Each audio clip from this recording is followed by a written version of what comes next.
Reciban un cordial saludo, queridos estudiantes. Bienvenidos a este nuevo video de aprendizaje y hoy estaremos aprendiendo acerca del siguiente tema, el proceso de independencia política. Específicamente vamos a estar hablando acerca del proceso de independencia que vivió nuestra república. Y es importante conocer que para el siglo XIX la corona española se encontraba endeudada, ¿sí? Se encontraba empobrecida, mientras que la comunidad, la población criolla estaban prosperando, ¿sí? ¿Quiénes son los criollos? Hijos de españoles, pero que habían nacido en América.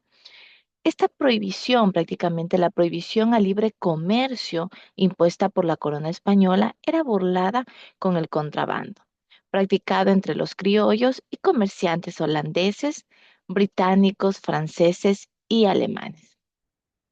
Se fueron dando algunos tipos de contradicciones criollas dentro de este proceso. Uno de ellos fue el poder económico, porque los criollos tenían gran poder económico, político, local y también de manera regional. Otra de las características que podemos ver dentro de este proceso es el control que tenía la corona. La corona prácticamente controlaba la política central y el comercio internacional, impidiendo que haya un crecimiento de las colonias.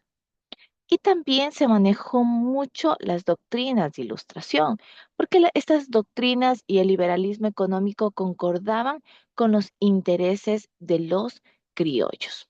Luego aparece un personaje importantísimo que fue un criollo, Simón Bolívar, ¿sí? Precursor de la independencia.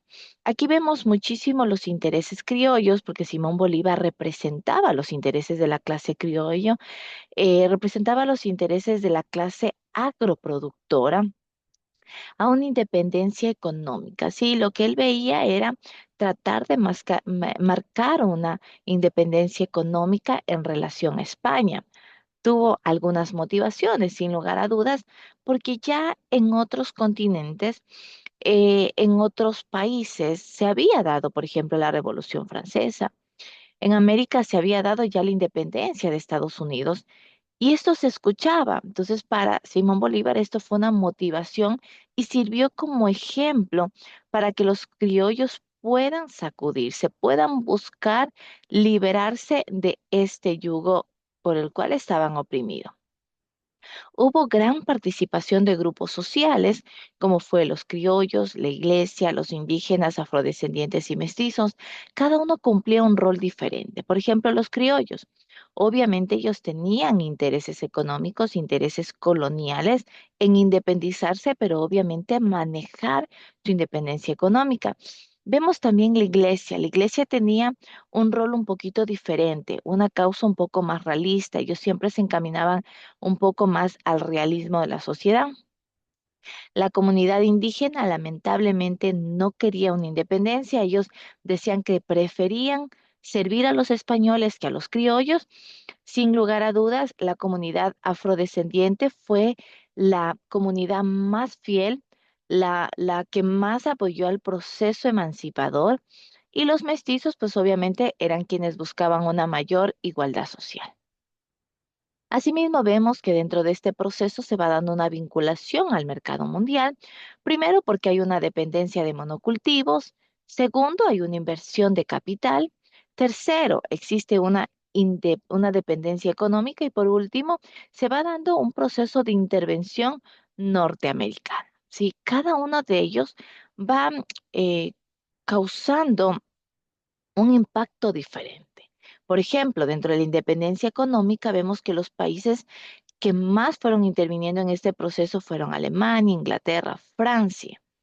Luego vemos que la intervención norteamericana se va dando poco a poco y esta dependencia económica fue transferida a empresas norteamericanas, especialmente en Centroamérica, Cuba y Puerto Rico.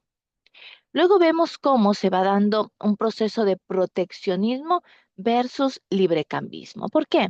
Porque la Gran Colombia, aquella que fue fundada en 1819, justamente porque buscaba la unión de estos pueblos liberados, se marca dentro de un proceso de guerra de independencia.